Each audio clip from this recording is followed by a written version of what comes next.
Volcados y hundidos mientras transportaban a casi 1000 personas, estos dos Boy Scouts filipinos se vieron atrapados en uno de los peores desastres marítimos de la nación. Lo que debería haber sido un día de celebración y fuegos artificiales, se transformó en un absoluto terror. Sin embargo, uno emergió como un héroe, aunque no sin pagar un alto precio.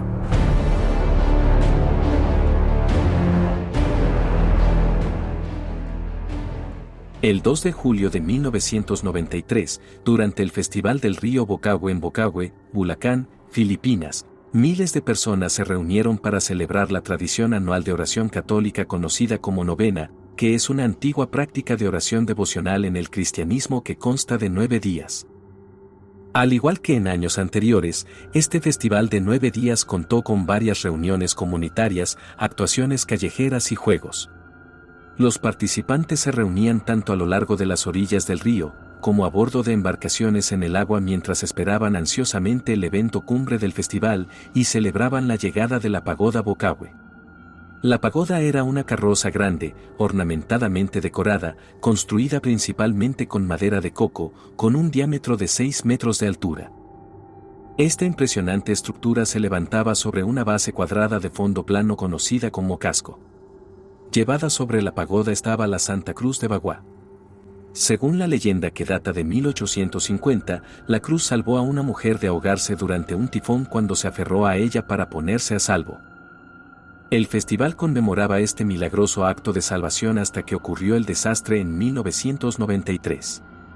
Como pieza central de la procesión, la pagoda bajó por un afluente del río Santa María, ubicado aproximadamente a 25 kilómetros al norte de Manila. Transportaba entre 800 y 1000 devotos, excediendo su capacidad segura y hacinándola, causando inestabilidad. Un cambio repentino en la distribución del peso ejercería una presión excesiva sobre la estructura y podría provocar el vuelco. Además, la construcción de la pagoda, en particular su base, carecía de una estabilidad adecuada, lo que la hacía susceptible a la inclinación. Para empeorar las cosas, se observó que muchos asistentes masculinos estaban intoxicados e ignoraron las instrucciones de seguridad del organizador. En ese momento, las medidas de seguridad no eran una prioridad durante los eventos religiosos, ya que la creencia era que los asistentes estarían protegidos por Dios debido a sus buenas intenciones. A medida que cruzaba el río, los asistentes al festival jadeaban y vitoreaban. Todo parecía ir según lo planeado. La gente en la pagoda saludó a amigos, familiares y extraños en la orilla del río. Sin embargo, su esperada procesión pronto se convertiría en una pesadilla. Mientras sonaba la música, la celebración alcanzó su clímax con un espectacular despliegue de fuegos artificiales. Entre ellos estaban los cohetes, conocidos localmente como cuites. Estos fuegos artificiales están diseñados para volar de 12 a 15 metros en el aire antes de explotar. En Filipinas, no solo son legales, sino que son los fuegos artificiales más populares, siendo la provincia de Bulacan también el principal proveedor del país.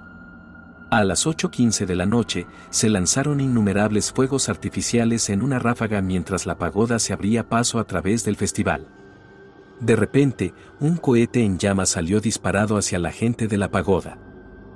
Antes de que tuvieran tiempo de pensar, casi 1000 pasajeros entraron en pánico y corrieron a través de la embarcación para tratar de evitar el proyectil en llamas. Con todos parados a un lado de la pagoda, la embarcación de 6 metros comenzó a tambalearse pesadamente hasta que se volteó. Los pasajeros gritaron cuando de repente fueron sumergidos en las oscuras aguas del río. El caos se desató tanto en el agua como en la tierra. Los miembros de la familia gritaban y la música y el baile se detuvieron. La gente caminaba de un lado a otro de la orilla del río, desesperada por encontrar una forma de intervenir. Los escombros de madera golpearon a las personas en el agua cuando el segundo y tercer nivel de la pagoda se derrumbaron. Mientras volcaba, uno de los pasajeros de la pagoda que ahora estaba sumergido en el agua era el Boy Scout filipino de 13 años, Sajid S. Bulig. Al ser arrojado al agua, los instintos de Sajid entraron en acción. Se las arregló para salir nadando de debajo de la pagoda volteada, que ahora flotaba boca abajo.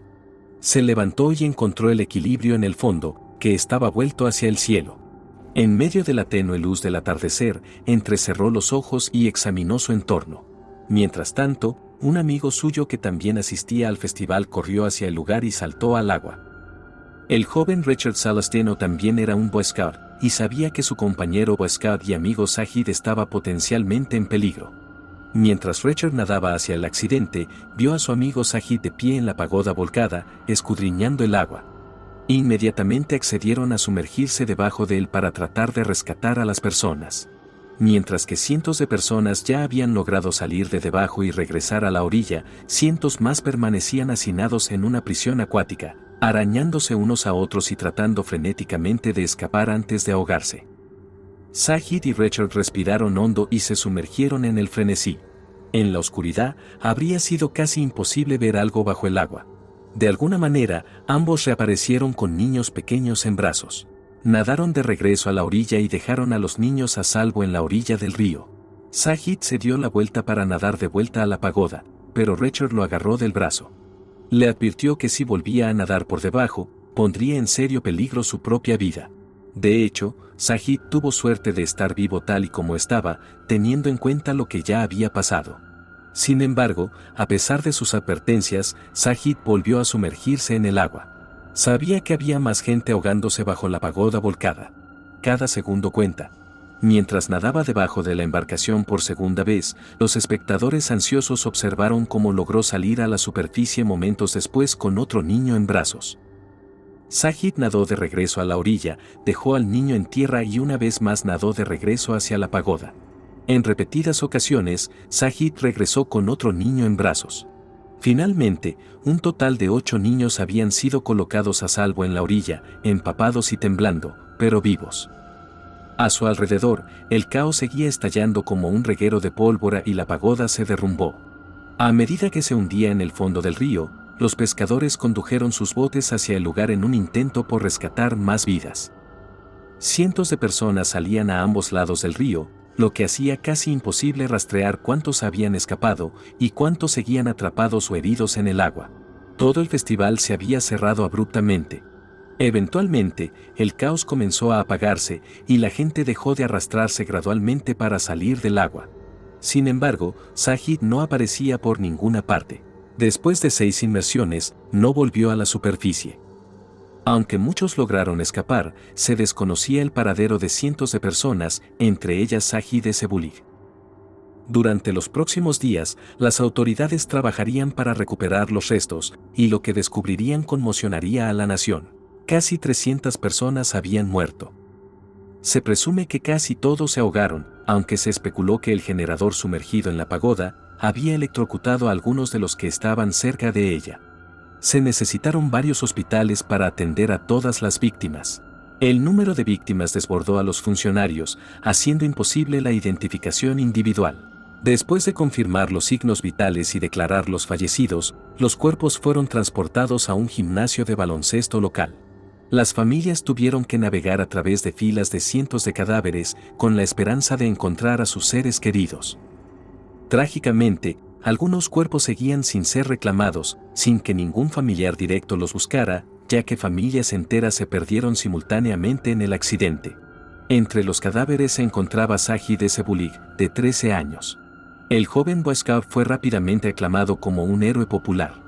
En medio del profundo dolor de numerosas familias y amigos, Sajid emergió como un faro de valentía y heroísmo. Más tarde ese mismo año, Richard Celestino fue honrado con una medalla de honor de plata. Mientras tanto, Sajid, su difunto amigo, fue galardonado póstumamente con la medalla de oro de honor.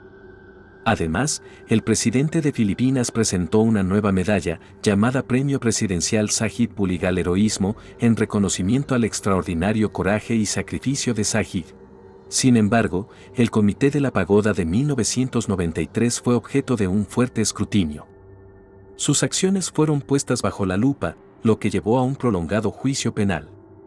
A pesar de la sospecha generalizada de posible negligencia criminal, el comité finalmente salió absuelto de todos los cargos después de años de procedimientos legales. Después de la tragedia, los festivales del río Bocaue experimentaron una disminución significativa en la asistencia.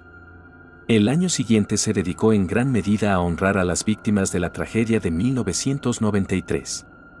Como parte de estos esfuerzos conmemorativos, la procesión de la pagoda se redujo notablemente, con solo 50 personas permitidas a bordo. Cada año, cuando la pagoda llega al fatídico lugar del accidente, se detiene.